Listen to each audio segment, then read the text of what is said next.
नमस्कार, मी प्रसन्न जोशी. पुढारी न्यूजच्या आमच्या गप्पा लाईव्ह या खास कार्यक्रमात आपलं स्वागत. आपल्याला कल्पना आहे की सध्या महाराष्ट्र हादरून गेलेला आहे तो नाशिकमधल्या एका बाबामुळे, भोंदू बाबामुळे असं आता खरं तर म्हणायला हवं, ज्याचं नाव त्याने स्वतःच पाडून घेतलंय कॅप्टन खरात. या कॅप्टन खरातने जे काही गोष्टी आणि गुण उधळलेले आहेत ते पाहता रोजच्या रोज शिसारी येईल आणि धार्मिक श्रद्धांना तडा जाईल अशा प्रकारच्या घटना घडत आहेत. आधीच जगाचं वातावरण काय बिघडलेलं आहे ते कमी आहे, तर आता ज्याच्याकडे आपल्या श्रद्धा व्हाव्या, ज्याच्याकडनं मार्गदर्शन घ्यावं अशी माणसं सुद्धा जर का फसवत असेल तर काय म्हणायचं. या भोंदू बाबा खरातनं मोठमोठ्या राजकारण्यांना जिकडे वेडं करून टाकलं, त्यांचे वाटेल तसे वापर केले, तर मग सामान्यांची तिथे त्याच्यासमोर काय कथा असेल त्याचे व्हिडिओ सुद्धा आपल्याला पाहायला मिळतात. एक राजीनामा सुद्धा या निमित्तानं झालेला आहे रुपाली चाकणकरांचा, आणि अनेक अशीच रहस्य कदाचित बाहेर येऊ शकतात किंवा कदाचित कालौघात अशीच ती विरून सुद्धा टाकली जातील. कदाचित त्याच्यामध्ये अडकलेली माणसंच एवढी मोठी असतील. पण प्रश्न तो नाहीये. आजचा हा कार्यक्रम करण्याचं कारण म्हणजे या अशा बाबा बुवांच्या मागे एक मोठा समाज उभा राहत असतो. आपल्या भावाला, आपल्या म्हणजे ज्याला भावश्रद्धा या अर्थानं म्हणतो, तो भाव वाहण्यासाठी आणि त्याद्वारे गुरुचं मार्गदर्शन प्राप्त करून घेण्यासाठी ईश्वर तर अस्तित्वात आपल्या समोर उपस्थित नसतो, पण किमान ईश्वर आणि आपल्यातला दुवा म्हणून अशा माध्यमांकडे बघितलं जातं. आणि या विश्वासाचा गैरफायदा घेत जेव्हा हे असे बाबा बुवा सोकावतात त्यावेळी त्याच्यावर चर्चा करणं आवश्यक आहे. खास करून जर का ते ठिकाण नाशिक असेल. आपल्याला कल्पना आहे, नाशिक दक्षिण काशी आहे, अतिशय महत्त्वाचं आध्यात्मिक शहर आहे. तिकडच्या नदीला तर गंगाच म्हटलं जातं. म्हणजे जसं काशीचं जसं पुण्य आहे तसं आपल्या नाशिक त्र्यंबकेश्वरचं सुद्धा मानलं जातं. तिथे जर का अशा प्रवृत्ती उपजत असतील तर त्याच्याबद्दल मान्यवरांना काय वाटतं हे जाणून घेण्यासाठी आपण दोन मान्यवरांना आमंत्रित केले गप्पा लाईव्ह मध्ये. एक आहेत महंत सुधीरदास, ज्यांचं नाव आपण आतापर्यंत अनेकदा ऐकलेलं आहे, कार्यक्रम आणि चर्चांमध्ये पाहिलेलं आहे, जे स्वतः धर्मशास्त्राचे अभ्यासक आणि स्वतः अधिकारी व्यक्ती आहेत. आणि दुसरे अतिशय प्रसिद्ध असे ज्योतिषी अतुल शास्त्री भगरे गुरुजी, ज्योतिषाचार्य आहेत. या दोघांचं, मान्यवरांचं मी स्वागत करतो. मी पहिल्यांदा जाणारे माझ्यासोबत आहेत तिकडे महंत सुधीरदास दिसत आहेत, त्यांच्यापासून मी सुरुवात करेन. महंत, गप्पा आपल्या जसजशा पुढे जातील तसं आपण बाकीचं बोलूच, पण माझा पहिला प्रश्न आहे, हे जे काही चाललंय हे आम्हाला तर एकदम नवीनच जरा गोष्टी समोर आल्या. आधी उडत उडत कानावर होत्या, पण आता ते एकदम बॉम्बस्फोटच झालेला आहे. तर तुम्ही नाशिककर आहात, धर्मक्षेत्रातले अधिकारी व्यक्ती आहात, तर हे काय बाबा बुवा कोण होता, हे जे काही चाललं होतं त्याच्याकडे तुम्ही कसं बघता? प्रसन्नाजी, सर्वात प्रथम मी पुढारी चॅनलचं या ठिकाणी अभिनंदन करतो की त्यांनी हा विषय आज चर्चेला घेतला.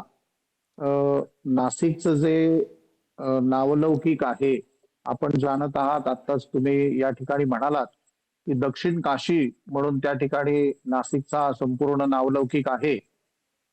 अशा नाशिकच्या नावलौकिकामध्ये अशा पद्धतीची दुष्कीर्ती ही अतिशय दुःखद अशी घटना आहे. आणि ज्या नाशिकचा नावलौकिक संपूर्ण दशग्रंथ अध्ययनाकरता यजुर्वेदाचा गड असं नाशिकला म्हटलं जातं.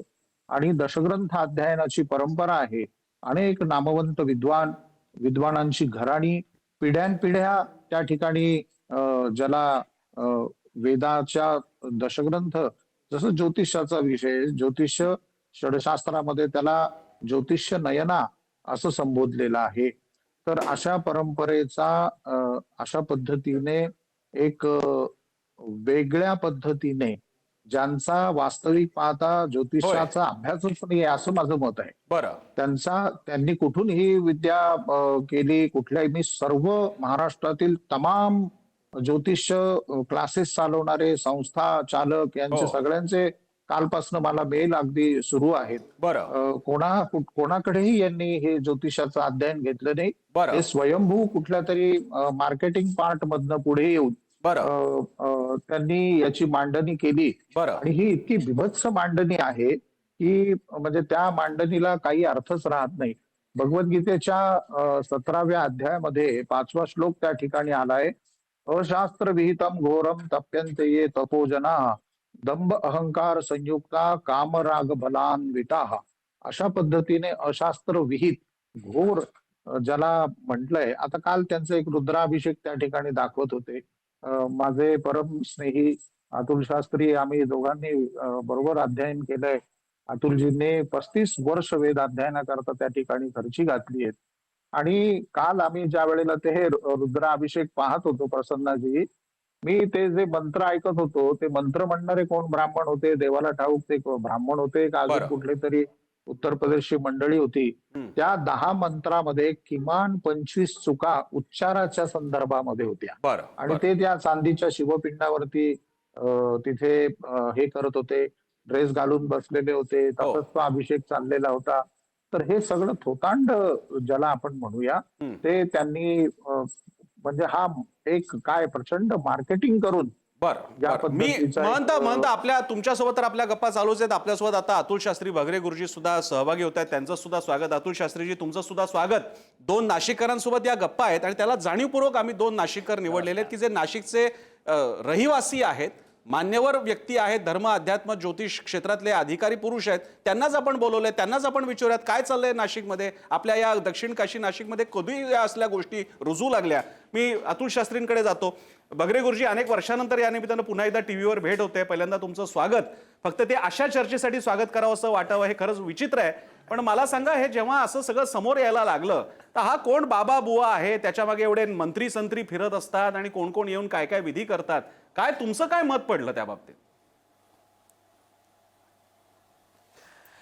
प्रसन्नजी, असं आहे की नाशिक ही अत्यंत पुण्यपावन नगरी आहे, आपल्याला कल्पना आहे. आणि या ठिकाणी विद्वत्तेचं माहेर घर आहे खरं तर नाशिक. हो. पण विद्वत्ता इतकी झाली, पण आता काय झालंय की त्याच्यात लोकांना वेगळं काहीतरी अपेक्षित असेल आणि म्हणून जिथे देखावा आहे तिथे लोक जास्त जातात. विद्वत्तेपेक्षा ज्ञानापेक्षा देखील या गोष्टीला महत्व आजकाल जास्त व्हायला लागलंय, मिळायला लागलंय. आणि त्याचंच हे लक्षण आहे खरं तर. आम्ही काय म्हटलं की पूर्वदत्तेषु या विद्या पूर्वदत्तेषु यद धनम पूर्वदत्तेषु या भार्या अग्रे धावती धावती. म्हणजे विद्या, धन आणि जीवनसाथी हे बरोबर आहे. जेवढं आहे नशिबात तेवढं मिळणार आहे. हो. पण किती हव्यास, किती. हो. आणि म्हणून काही लोकांनी तर त्यांना देवच मानलंय म्हणे. होय.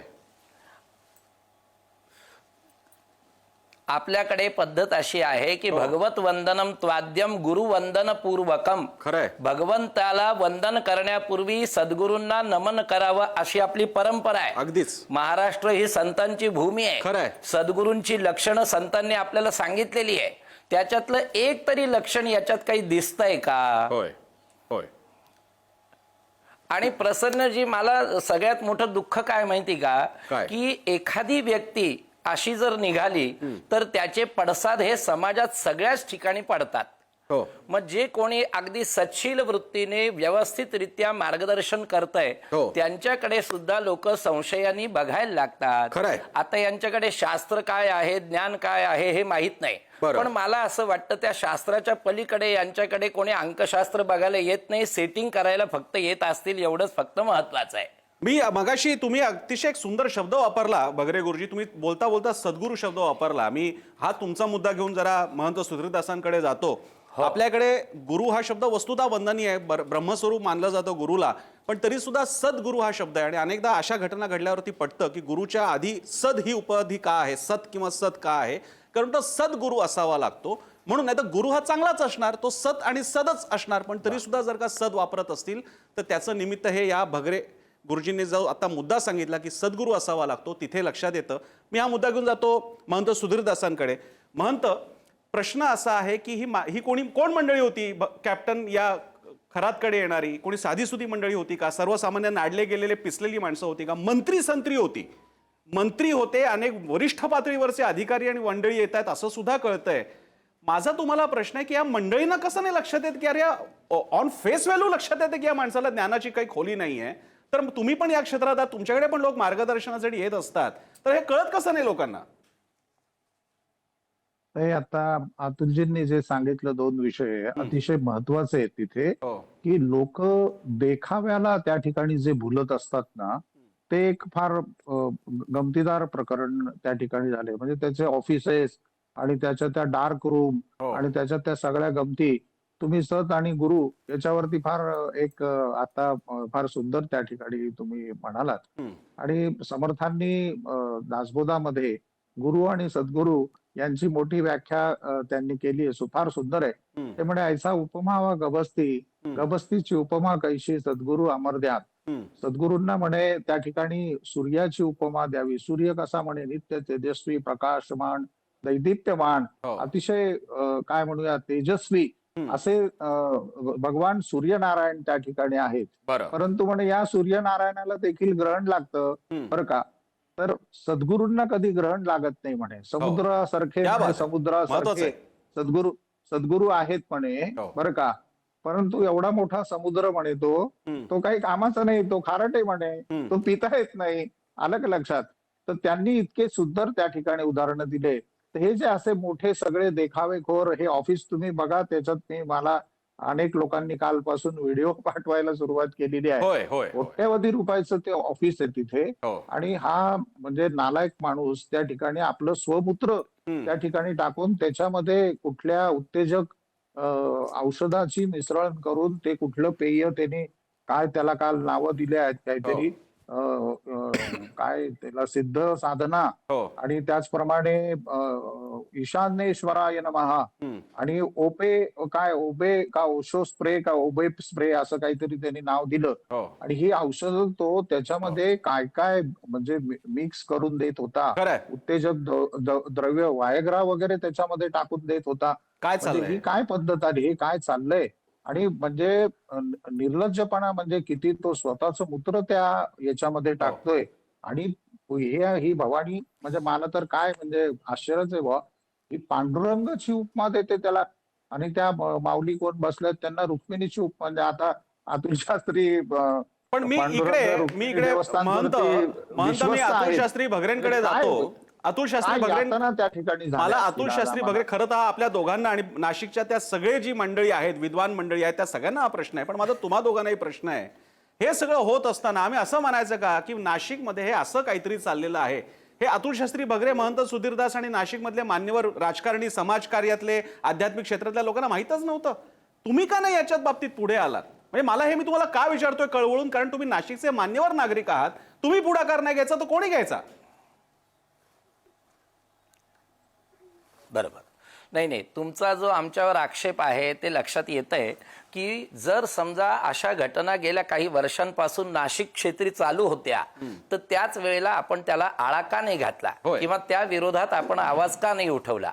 काय असतं की जोपर्यंत एखाद्या गोष्टीचा स्फोट होत नाही तोपर्यंत तो त्याचं बघतोय, त्याचं करतोय, त्याला त्याचीच फळं भोगावी लागतील. कारण जसं कर्म आहे तसंच त्याचा प्रतिकार सुद्धा त्याला करावा लागेल किंवा क्रियेची प्रतिक्रिया ती उमटणारच असते. पण एवढंच आहे की कोणी जर पुढाकार घेतला तर बाकीची मंडळी देखील त्याच्या मागे आली पाहिजे. आता आपल्याला कल्पना आहे की 1 वर्षापूर्वीच खरं तर पेपरमध्ये हे सगळं आउट झालेलं होतं. बरोबर आहे. पण त्याच व्यक्तीकडून पुन्हा माफीनामा लिहून घेतला गेला.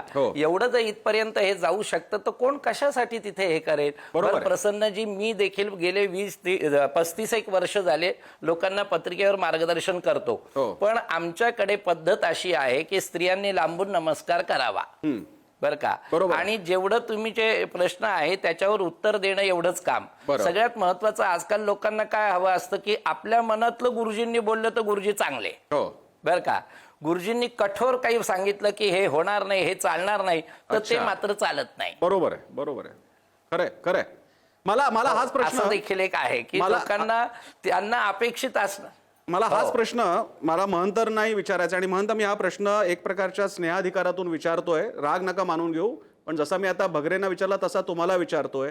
तुम्ही इतर वेळी खूप ऍक्टिव्ह असता, अनेक मुद्द्यांवरती प्रकर्षाने विधानं करत असता, भांडण अंगावर झेलतही असता, वादही झेलता. मग हे सगळं तुमच्या नाशिक क्षेत्री चाललेलं असताना आम्ही असं मानायचं का की हे महंत सुधीरदासांना माहीत नाही, अन्य राजकारण्यांना माहीत नाही, समाजकारण्यांना माहीत नाही? आपण आवाज का नाही उठवला? नाही, आपण म्हणतात ते खरी गोष्ट आहे प्रसन्नजी. मला 1 वर्षापूर्वी यांचे बरेच डॉक्युमेंट्स आणि काही फोटोग्राफ्स वगैरे त्या ठिकाणी आलेले होते. परंतु ज्या वेळेला मुख्यमंत्र्यांसारखा माणूस त्या ठिकाणी जात आहे, तर तिथे असं पण असू शकतं की मग कोणी ब्लॅकमेल करण्याचा प्रयत्न करू शकतो, किंवा मी काही कोणा वार्ताहराला वगैरे म्हणत नाहीये, परंतु एक टेंडन्सी, की जी टेंडन्सी मधनच वास्तविक याचा सगळा एक्सपोजर झाला. त्याच्याच संस्थेमध्ये काम करणाऱ्या एका मुलाने तिथे कॅमेरे लावले आणि त्याला 5 कोटी रुपयाची खंडणी मागितली.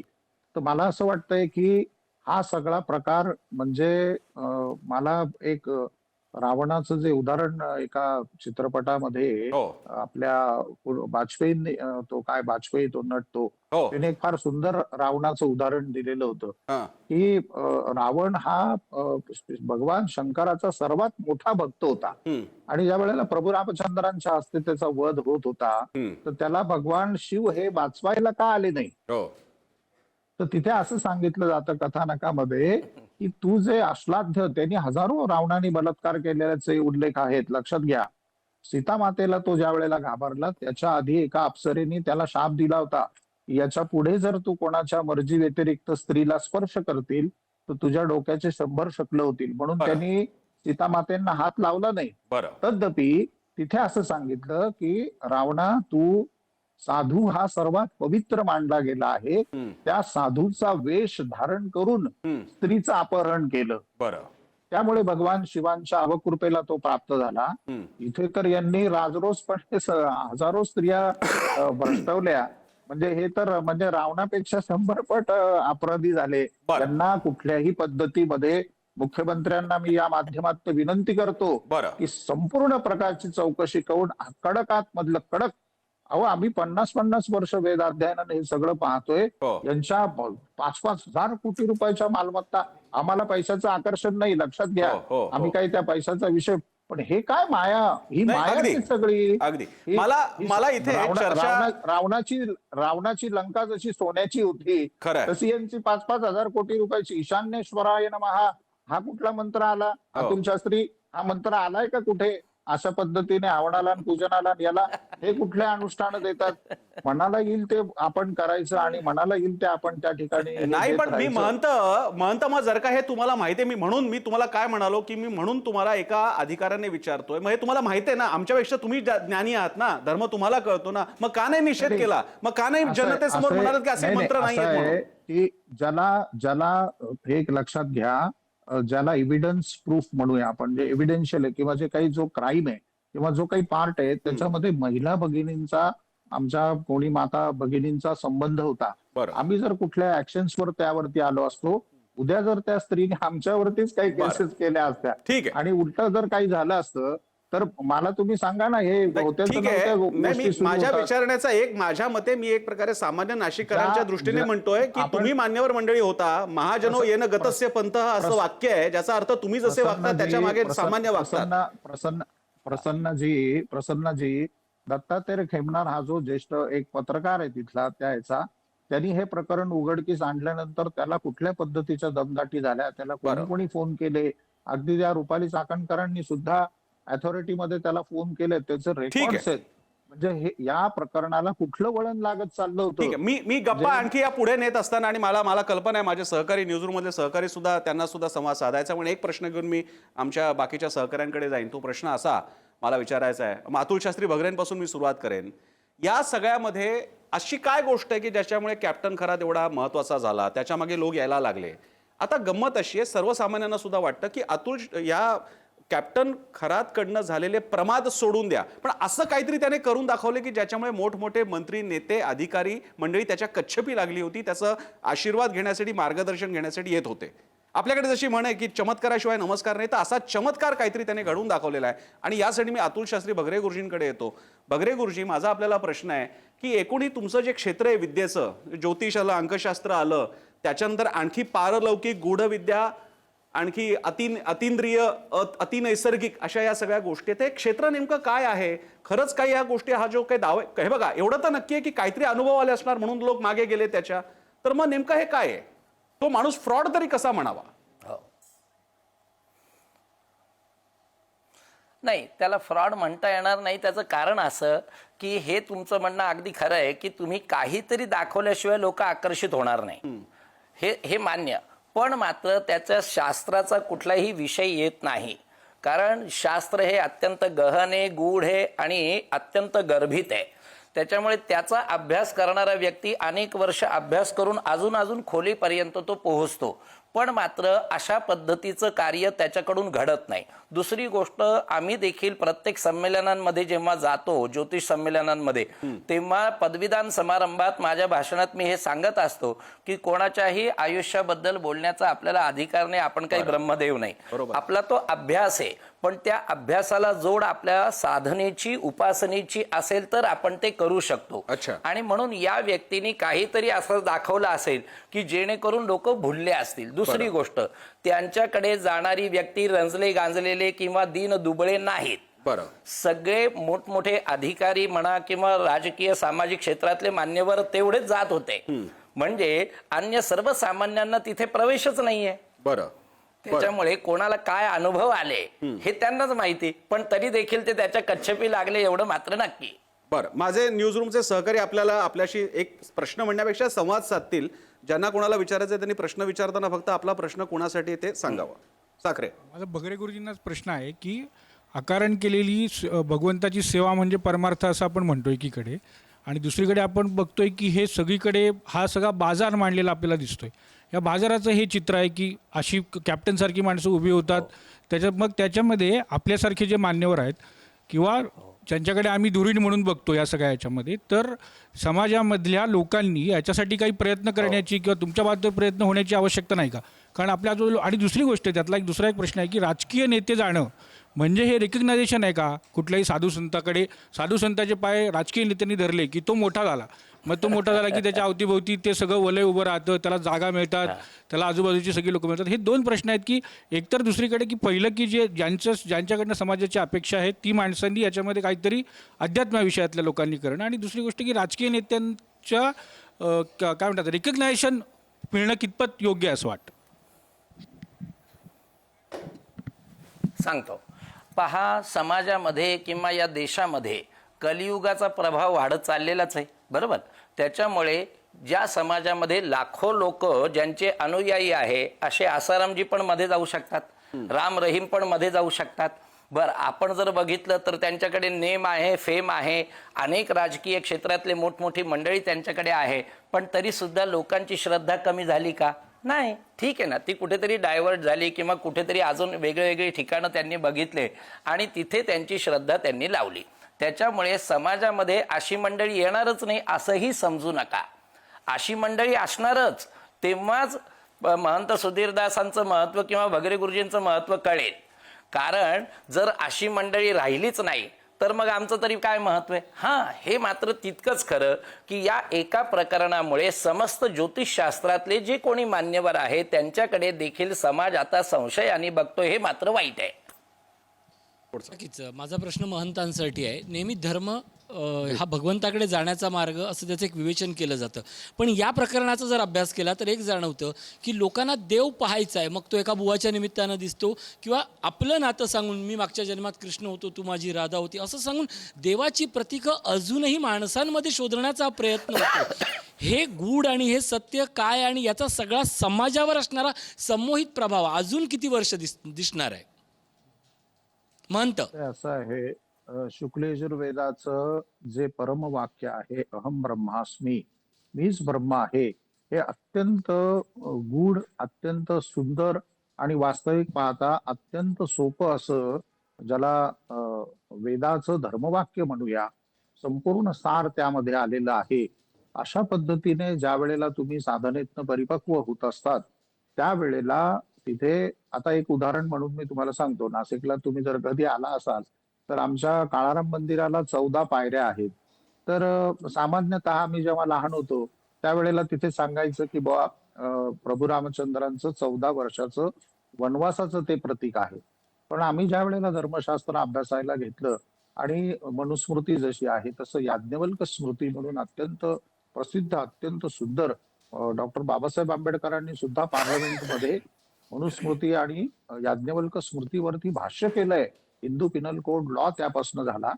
त्या याज्ञवल्क्य स्मृतीचा जो पहिला श्लोक आहे तो पाहिला आणि मला एक गंमतच उलगडली होती.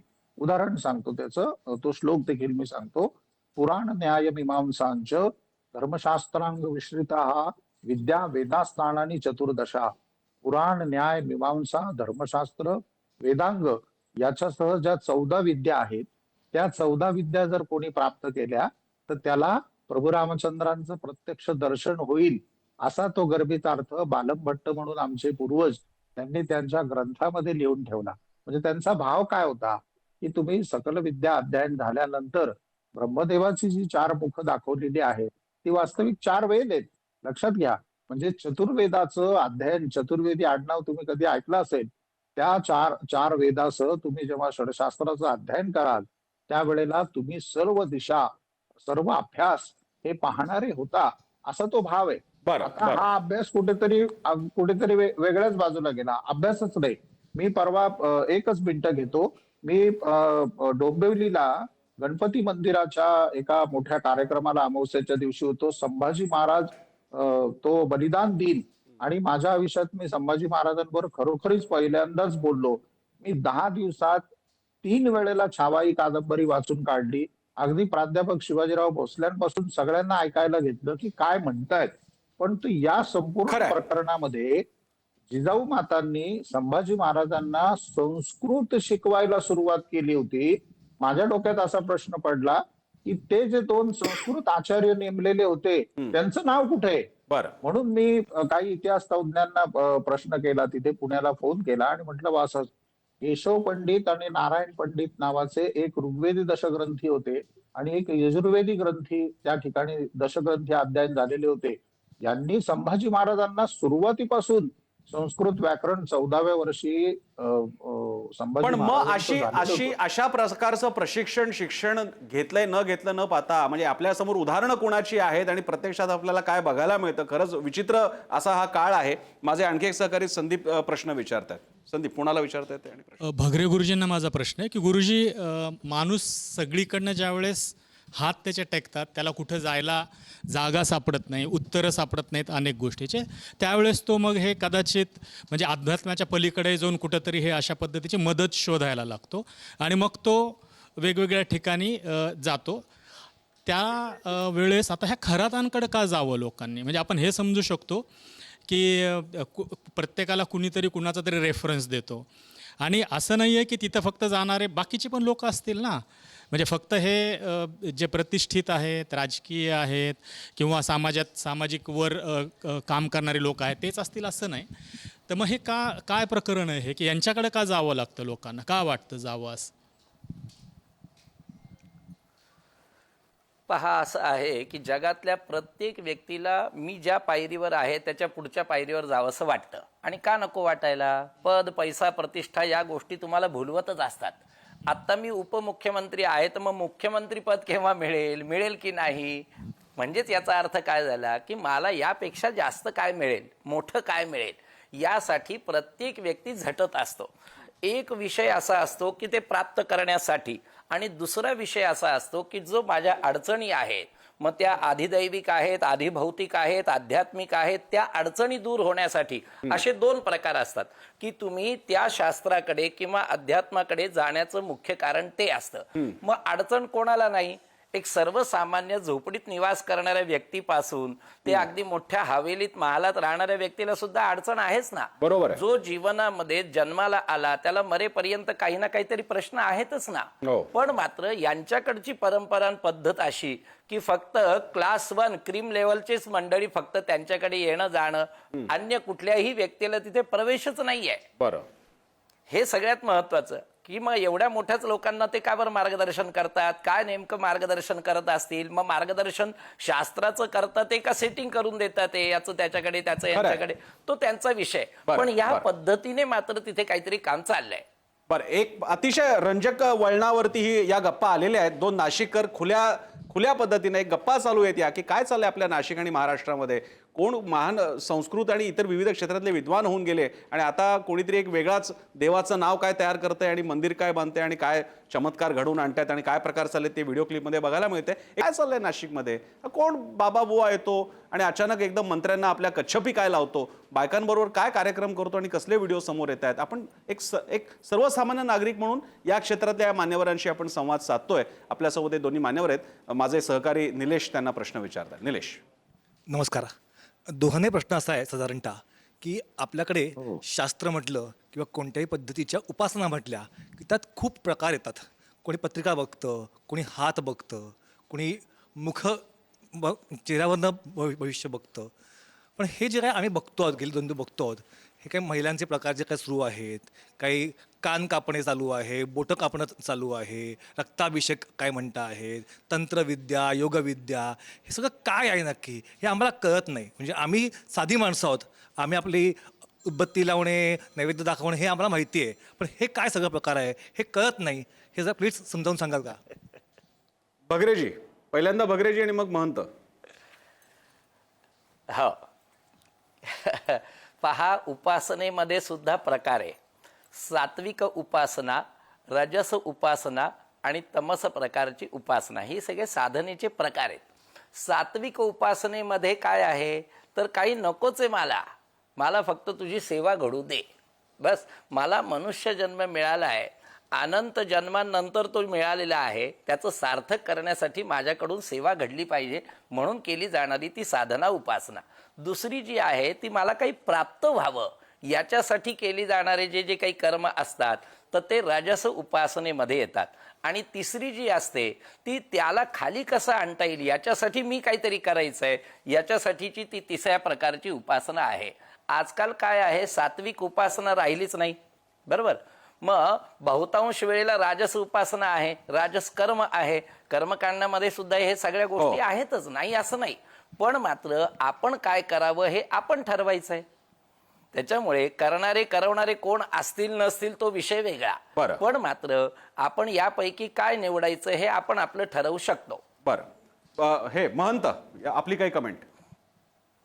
नाही, अतुलजींनी जे सांगितलं तेच मी या ठिकाणी सांगतो की तिथे यजन्ते सात्विका देवा यक्षराक्षांशी राजता भूत प्रेत गणाच्यन्ते यजन्ते तामसा जना. एक त्या ठिकाणी अशा पद्धतीची जी तामस उपासना म्हटलीये याला, ही जी पद्धत आहे ही अशास्त्र विहित आली आहे. म्हणजे आता या प्रत्येक गोष्टीमध्ये खोटे नाटे प्रकार कसे चालवत होते आणि कसे ज्याला पैसे काढायचे एवढंच एक टेम्पो तिथे. म्हणजे मला काही लोकांनी सांगितलं की जयपूरवरनं हे खडे आणत होते, म्हणजे त्या खड्याची किंमत 5 रुपये सुद्धा नसेल आणि हा 5-5 लाखाला ते खडे विकत होता. म्हणजे हे काय आहे. मग त्या खड्याच्या संदर्भात असलेल्या ग्रहांचं पूजन करायचं, मग पुष्कराज आहे तर मग गुरुचं पूजन करायचं. पूजन कोणाला सांगणार, तिथे कोणीतरी गरीब ब्राह्मण असेल त्या गावाकडचा, याला अभिमंत्रित करून दे, मग तो अभिमंत्रित करणार. असे 50-50, 60-60 लोक, गरीब लोक, म्हणजे ज्या गावाकडे ज्यांचं अध्ययन कमी आहे, बिचारे गावातले, मी त्यांना दोष देत नाही, परंतु मग त्यांना जर अशा पद्धतीने अनुष्ठान करायला लावून जर काही केले, जसे तुम्ही म्हणाले की रिझल्ट काहीतरी आल्याशिवाय हे घडत नसावं, मग तिथे काही रिझल्ट होते का, तिथे काही कर्णपिशाची विद्या होती का. तर इथे एक लक्षात घ्या की मार्केटिंग स्ट्रॅटर्जी जी आहे, आता मी आपणही जाणतात प्रसन्नजी, मी पंतप्रधानांना आतापर्यंत 3 वेळेला पूजा सांगितली. मुख्यमंत्र्यांपासून सर्वच मंडळी आमच्याकडे आलेत.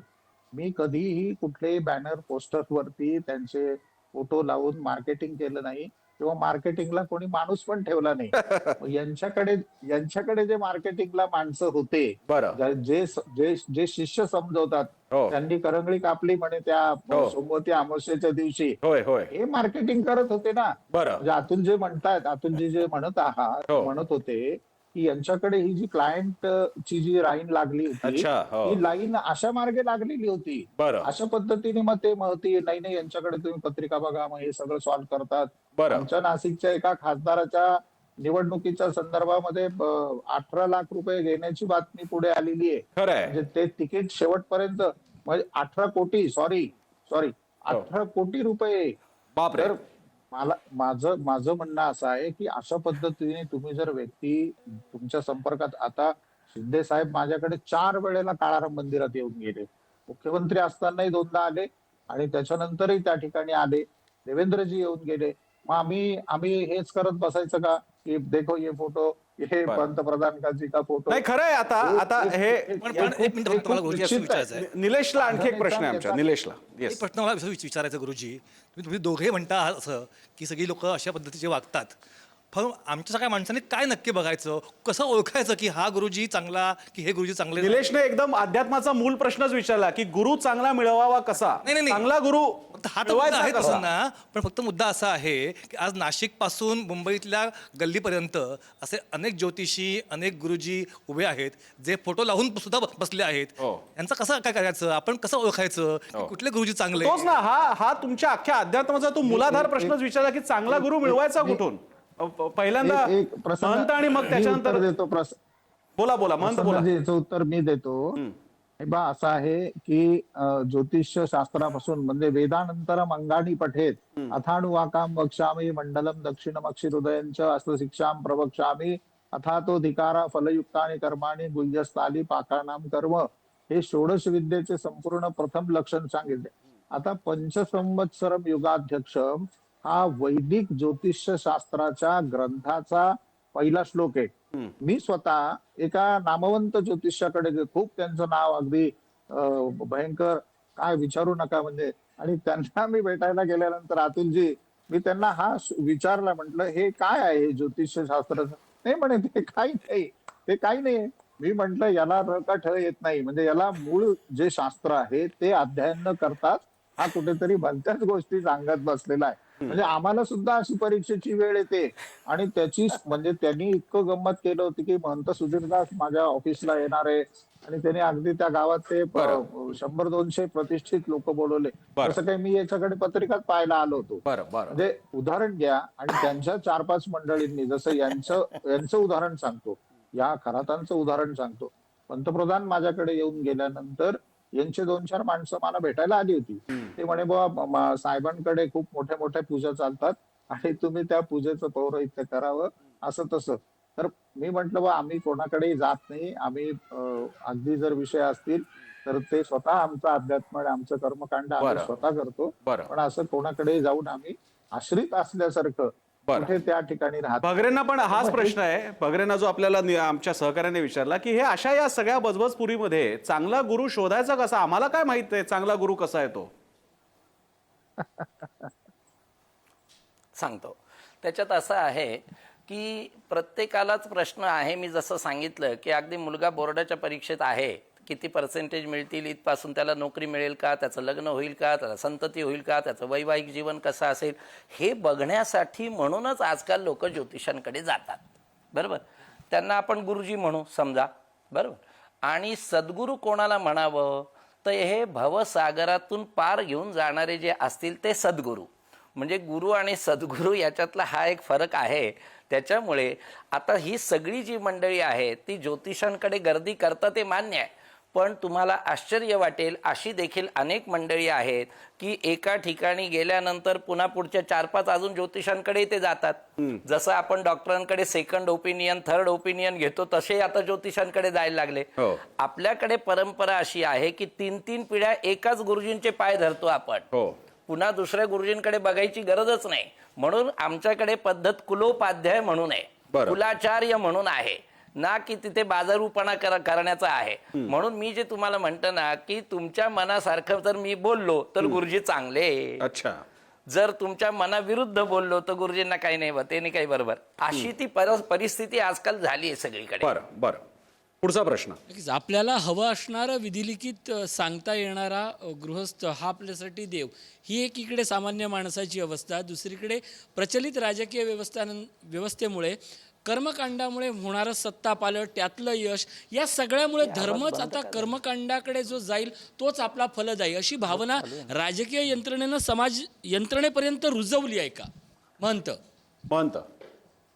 असं आहे की याचा फार सुंदर तुम्ही प्रश्न विचारला. मी अगदी हा प्रश्न संदर्भ सांगावा असं माझ्या डोक्यात होतं. प्रभू रामचंद्र हे वनवासाला त्या ठिकाणी गेले. भरत हा मामाकडे होता आणि तो तिथे आला. सर्वात मोठे वशिष्ठ ब्रह्म म्हणजे काय म्हणूया, ब्रह्मदेवाचे पुत्र ते वशिष्ठ ऋषी रघुवंशाचे कुलपुरोहित होते. आणि त्यांनी सांगितलं की रामाचं असं असं सगळं झालंय. भरताला काही माहित नव्हतं. म्हणजे आपले वडील गेले, भाऊ लक्ष्मणासह त्या ठिकाणी वनवासाला गेलाय आणि आता तुला राज्य सांभाळायचंय. तर ते म्हणतात, हे भरत राजा, तू या सिंहासनावर बस. भरत खूप चिडतो की राजा राम आहे म्हणे, फक्त मी या सिंहासनाचा सेवक आहे म्हणे, मी सिंहासनावर बसणार नाही म्हणे. म्हणून भरत बाजूला बसला.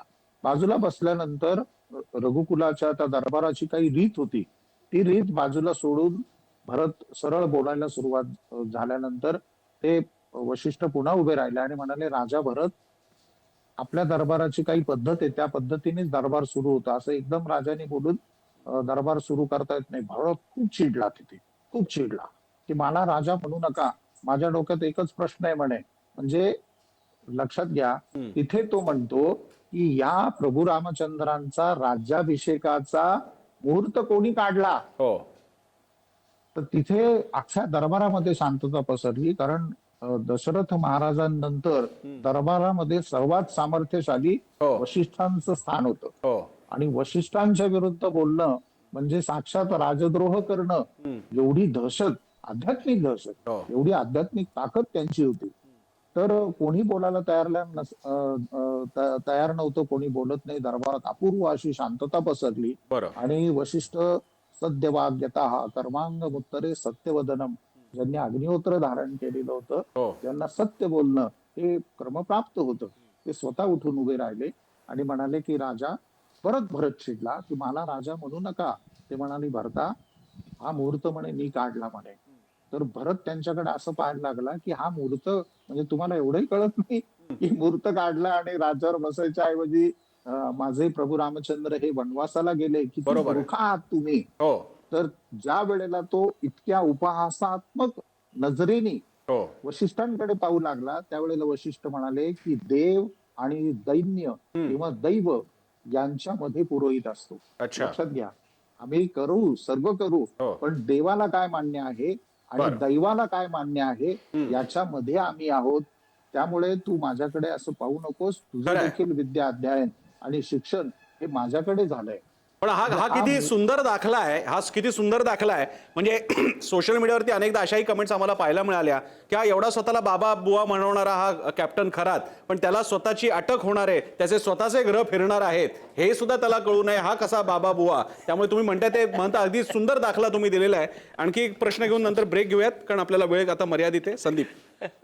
माझा दोघांसाठी प्रश्न आहे की आता खरात हा तरी हाय प्रोफाईल भोंदू बाबा होता आणि राजकारणी याच्यात जोडले गेलेले होते, म्हणून कदाचित राजकीय स्कोअर सेटल करण्यासाठी पण हे पुढं आलं असेल, कारण हे तर गेली काही वर्ष चालू असणारच हा प्रकार. पण असे गावोगाव, खेडेपाडी, गल्लोगल्ली असे जे भोंदू बाबा असतील काही, तर त्यांच्या नादीसुद्धा लागतात. बऱ्याचदा महिला सहज विश्वास ठेवतात, त्यांच्या त्या विश्वासाचा सुद्धा गैरफायदा घेतला जातो आणि त्यातून मग हे लैंगिक शोषणापर्यंत, आर्थिक शोषण, मानसिक शोषण, सगळे हे प्रकार आपण बघतो. तर कुठली अशी एखादी वेळ आहे का की जिथं लोकांनी सावध होणं गरजेचं आहे, की हे रेड फ्लॅग ज्याला म्हणतात, की हे दिसलं की आपण इथून लगेच माघारी वळायचं आहे, ह्याच्या पुढं जायचं नाही आपल्याला या माणसाकडं. असे काही रेड फ्लॅग्स आहेत सर्वसामान्यांसाठी? बगरेजी, अतुलजी. सगळ्यात महत्त्वाचा विषय असा आहे, हो जी, पहा असं आहे की एक वेळेला एखाद्या व्यक्तीकडून आपल्याला चुकीचा अनुभव जर आला आणि तो शारीरिक शोषणाच्या संदर्भात, आर्थिक शोषणाच्या संदर्भात जर असा आला, तर मात्र पुनश्च आपण त्या व्यक्तीकडे का जावं, ही आपली चूक आहे. की जेणेकरून एक वेळेला आपल्या लक्षात आलं की काही यांच्याकडे ज्ञान नाही, विद्या नाही, हे केवळ काहीतरी थातुरमातुरच सांगतात आहे किंवा त्यांच्या सांगण्यातून काही घडत नाही. कारण आपण जे म्हणतो ना की जे इथे लिखित आहे ते काही बदललं जात नाही, फक्त त्याची तीव्रता कमी करण्यासाठी काही साधना, उपासना, कर्म काही करता येऊ शकतं का, हे सांगण्याचा अधिकार केवळ आपल्याला आहे, एवढंच. बाकी त्याच्यात तुम्ही म्हणाल की माझं नशीब बदललंच पाहिजे, असं काही करता येतं का, तर कोणालाही ते करण्याचा अधिकार नाही. आम्ही लोकांच्या पत्रिका बघून आमचं सुद्धा नशीब बदलता येत नसतं. त्याच्यामुळे हे लोकांना कळलं पाहिजे. दुसरी महत्वाची गोष्ट काय आहे की आजकाल कमीत कमी कालावधीत खूप काही पाहिजे. कमीत कमी कालावधीमध्ये भगवंतानी प्रत्येकाला आकलेपेक्षा जास्त दिलंय खरं तर, पण तरी सुद्धा हव्यास काही कमी होत नाहीये. त्याच्यामुळे आहे त्याच्यात कोणीही व्यक्ती समाधानी नाही, आणि समाधानी नाही म्हणून ज्योतिषांकडे गर्दी जास्त. तुम्ही अगदी मुळावरतीच बोट ठेवलेलं आहे, मुख्य वेदनेवरतीच बोट ठेवलेलं आहे की जर का एकदा ही वासना संपणार नसेल भौतिक गोष्टींची तर मग कशानेच तुमचं पोट भरणार नाही. एक छोटासा ब्रेक घेऊयात, ब्रेकच्या नंतर समारोपाकडे जाऊयात आणि त्यावेळी प्रश्न विचारायचा आहे तो म्हणजे लोकांच्या मनातला, की एक पूजा अर्चा असते, अर्चना असते, नवसही बोलले जातात, पण ज्या गोष्टी जेव्हा गूढ पातळीला जायला लागतात खरंच असे मार्ग असतात का, ते वैध आहेत का? आणि मग जेव्हा अशा पातळीला माणूस जातो म्हणजे त्या लोकांसाठी की ज्यांना असे मार्ग घ्यावेसे वाटतात की याची एक किंमतही मोजावी लागते. बगरे गुरुजी, एक वेगळा प्रश्न आहे. गेल्या काही काळामध्ये अनेकदा अघोरी विद्याकडे लोकांचं एक आकर्षण वाढताना दिसतंय. मग मागच्या वर्षी झालेला कुंभमेळा असेल, तिथे अशी नावं पाहायला मिळाली. मधल्या काळात मलाही जाता आलं, तिकडे सुद्धा मी अनेकदा अशा घाटावरचे यज्ञयाग बघितले. ती माणसं असतात, त्यांचे जरा विधी वेगळे असतात. अनेकदा ती मंडळी आम्हाला त्या अशा यात्रांमध्ये पण दिसतात. आणि नाशिक सारख्या क्षेत्रामध्ये आता तर पुढे कुंभ येणारच आहे. तर जेव्हा आपल्या सात्विक अर्चना, याचना, अर्चना, पूजा विधी याने मग काही होत नाही, तेव्हा हे जेव्हा अशा विधींकडे जातात, आता हे विधी खरे की खोटे याच्या मी शास्त्रीय मानकात जात नाही, पण ज्यांचा याच्यावरती श्रद्धा आहे त्यांच्यासाठी धोक्याच्या घंटा काय? कारण हे जे काही आम्ही म्हणजे मोठी मंत्री मंडळी पण करतायत आणि आम्हाला महापालिका निवडणुकांमधले नगरसेवक सुद्धा करताना बघायला मिळत आहेत. तर त्यांना तुम्ही काय सांगाल? सांगतो. पहा, असं आहे की प्रत्येक कर्माचं फलित हे तुम्हाला प्राप्त होणारच बरं का. लोक म्हणतात आम्ही एवढा मोठा यज्ञ केला काही मिळालं नाही. त्याचं कारण वेगळं वेगळं आहे. कारण असं आहे की अक्रोधनाहा शौचपराहा सततम ब्रह्मचारीभिः या नियमाप्रमाणे जर तुम्ही कर्म केलं. आता लोक म्हणतात गुरुजी पॅन्ट घालून बसू का पूजेला, बरं का, पायजमा चालेल का? तर आम्ही काय करतो, आमची रोज नित्य संध्या पूजा जी असते ती सुद्धा सोळ नेसून असते, कच्छ लावूनच असते. म्हणजे काही गोष्टी नियमाप्रमाणे जर केल्या तर त्याचं फलित मिळणार, यात काही शंका नाही. पण दुसरी महत्वाची गोष्ट अशी की तुम्ही कोणतंही व्रत वैकल्य अनुष्ठान यज्ञ केल्यानंतर त्याचं फलित किती दिवसात प्राप्त होईल हे निश्चित नाही. आणि म्हणून लोक काय करतात की तंत्राकडे आकर्षित होतात. आता महिन्याभरात वोटिंग आहे, मी उभा आहे, मी जिंकून आलो पाहिजे, तुम्ही 6 महिन्यांनी फलित देऊन काय उपयोग आहे, अशी लोकांची भावना आहे. आणि म्हणून तंत्राकडे जातात. आणि तंत्र सुद्धा आहे, त्याला अघोर विद्या म्हणतात, स्मशान विद्या म्हणतात. पण मात्र तिकडे कुठल्याही संसारी व्यक्तीने जाऊ नये, कारण त्याची रिॲक्शन जी आहे ती फार भयानक असू शकते. आणि म्हणून आमचा सल्ला प्रत्येकाला हाच आहे की तुम्हाला दैवी मार्गातून, सात्विक उपासनेतून, रजस कर्मातून तुम्हाला तुमची इच्छापूर्ती करता येऊ शकते. बरं बरं. महंत सुधीरदासांना हाच प्रश्न पुढे घेऊन जात असताना शेवटी महंत तुम्ही मार्गदर्शन काय कराल सर्वसामान्यांना? कारण काय होतं, मी मगाशी म्हणालो तसं महाजन जसे वागतात तसे सर्वसामान्य वागायला जातात. जिथे जर का आम्हाला मोठमोठे उपमुख्यमंत्री, नेते, मंत्री, सर्व पक्ष जाताना दिसत आहेत तर हा बाबा आमचंही भलं करेल म्हणून सामान्यही जातील तिकडे. आणि असे काहीतरी कोल्ह्याचे कान काय आणि कसलं कुठलं द्रव्य काय आणि कुठले खडे काय आणि कुठले बळी काय, नंतर काय योनी पूजा काय आणि लिंग पूजा काय, तर तुम्ही या अशा लोकांना काय सांगाल? पहिली गोष्ट तर आम्ही महाराष्ट्रातल्या प्रमुख सर्व या ज्योतिष्य केंद्र आणि त्यांचे अध्यक्ष किंवा त्यांची जी मंडळी आहे यांच्याशी बोलत आहोत की अशा पद्धतीने ज्योतिष्याचं जर कोणाला केंद्र टाकायचं असेल तर त्याचा वास्तविक कुठल्या तरी संस्थेच्या बाबत अभ्यास झालेला पाहिजे. कुठली व्यक्ती उठते आणि ज्योतिषाचार्य आणि ज्योतिष अमुक अमुक अमुक तमुक म्हणून जे दुकान त्या ठिकाणी मांडतायत, ऑफिस टाकतात, काय गमती करतात देवाला माहिती. तर इथे कुठेतरी यांना पाबंद बसला पाहिजे, हा एक विषय. दुसरा, जे जे कोर्स आहेत त्या संदर्भात छोटे छोटे अनेक आमच्याकडे वर्षभर क्लासेस चालणारी यंत्रणा नाशिकमध्ये आहे, ज्योतिष विद्या परिषद आहे, अन्य सगळी मंडळी आहे जे अत्यंत प्रामाणिकपणे. आता आमचं एक कोपरगावला खूप मोठं त्या शुक्राचार्य मंदिरामध्ये महाराष्ट्रातल्या सगळ्या ज्योतिषांचं अधिवेशन झालं. मी स्वतः याचा उद्घाटक होतो आणि म्हणजे मला धाक एवढा की याचा मी उद्घाटक आहे, उद्घाटक म्हणून मला बोलायचं आहे. तर मी रेफरन्स पाहत 8 दिवस त्याला वेळ दिला. लक्षात घ्या की हा का कबवा, आपण काळाराम मंदिराचे पुजारी आहोत, आपण एक महंत आहोत आणि मी त्या डायसवर त्या वेळेला बोलणार आहे. महाराष्ट्रातली सगळी लोक त्या ठिकाणी नामवंत येणार आहे. तर असा कुठला अशास्त्रीय संदर्भ सुद्धा माझ्या मुखातनं निघायला नको. हा माझा स्वतःचा धाक होता, हा माझा स्वतःचा धाक होता, हा माझा विचार आहे, हा विचारच कोणाला नाहीये. हा जो तुम्ही जे म्हणताय ना, या मंडळी सरसकट ज्याला एक धंदा म्हणूया, बरं. हे धंदा चालवला यांनी. बरं. यांची जर परीक्षा घ्यायचं, एक कुठलं तरी मध्यवर्ती मंडळ, अतुलजी आपण याविषयी बोलू आणि बसायचंच आहे मला अगदी या विषयावरती. बरं. तर याला कुठेतरी एक पायबंद बसला पाहिजे. खरंच. आणि हे जे कोणी बंधू बाबा कुठले याचे येतात, आता ते पॅन्ट शर्ट घालून बसले तिथे शंकराच्या पूजेला, अभिषेकाला, बघा तिथे हो. मगाशी बोल, हो. आता तुमच्या फोटोमध्ये होय, ही होय. काय पद्धत आहे? नाही खरंय, या लक्ष्मी, जाता निमित्तानं तुम्ही?